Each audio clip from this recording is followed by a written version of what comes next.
The Syrian government is taking credit for pushing out ISIL from the northeastern city of Hasaki, but they didn't win this fight alone. The Syrian Kurdish Fighting Force, the YPG, joined the battle with the help of US-led coalition airstrikes. For years, the YPG and the government controlled separate zones in Hasaki. It was part of an understanding to prevent the city from becoming yet another battleground. The YPG said cooperation was logical under the circumstances, but that only fueled accusations from Turkey and Syrian opposition groups that the Kurds are allied to the government.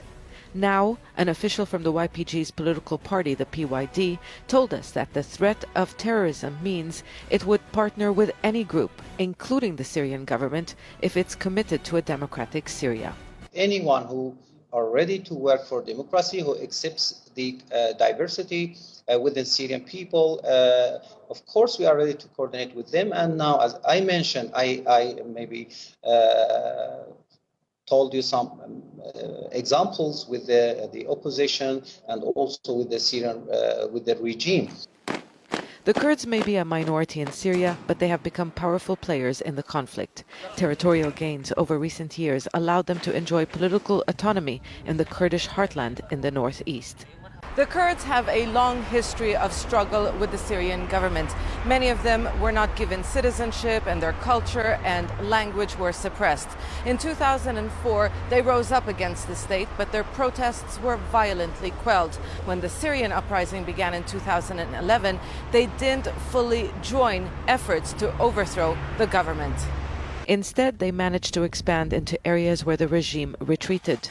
Government forces were withdrawn from mainly Kurdish-populated areas, leaving the Kurds to fill the vacuum. For the regime, it was important because they didn't want to fight on several fronts.